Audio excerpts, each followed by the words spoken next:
I didn't see you there. I'm just about to go do one of my favorite things, so why don't you come along?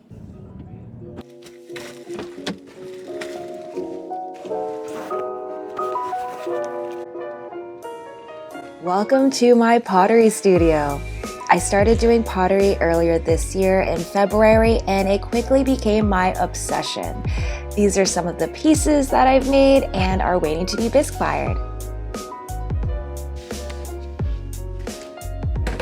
My shelf is on the top, so it's very messy because I can't get to it without a stool. I ended up changing shelves after this. This piece is going to be glaze fired, and when it comes out of the kiln, it'll be this beautiful burnt caramel color, which I picked for its iridescence. I decided to do some throwing today, so I'm wedging the clay, which is where you kind of just massage it until it becomes uniform with no air bubbles. I don't know if I should have done it with this clay because half was wet, half was dry, but look, no air bubbles. I need to collect some tools, a sponge, water, and then I'm pretty much good to go.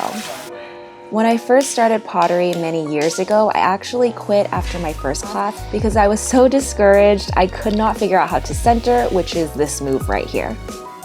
But during the pandemic, I wanted to do pottery so bad, so I signed up for a membership at a pottery studio at 2 in the morning.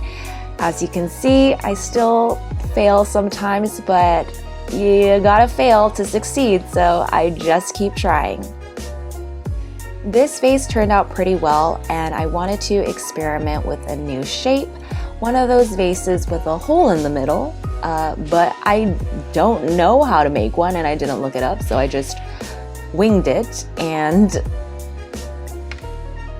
didn't like the result.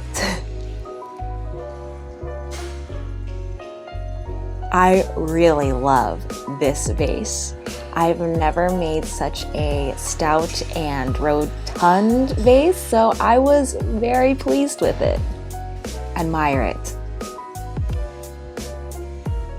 Here I am throwing another vase. I've just been really obsessed with throwing vases, even though I have no flowers to put them in.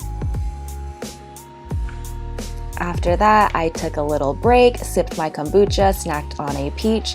This is one of my favorite areas of the pottery studio with this extremely comfortable hammock and all these beautiful plants. I re-wedged the clay from my failed attempts, and then I threw this, which I didn't know what it was at first, but I decided to make it a lopsided mushroom container.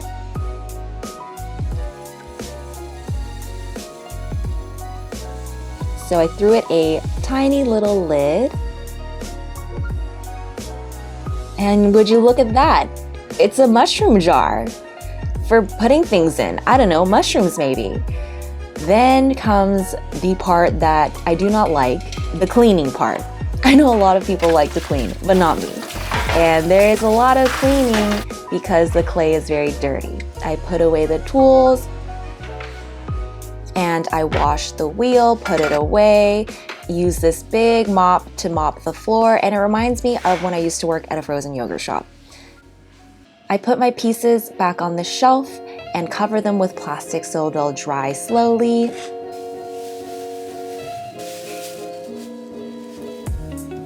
I decided to glaze this vase just to show you the process. These are the glazes, and I picked this beautiful pink color called Coral Spice Speck. Before I use the glaze, I have to mix it with this spatula. Mix, mix, mix, mix, mix, mix, mix, mix. Mix. Then I grab these tongs,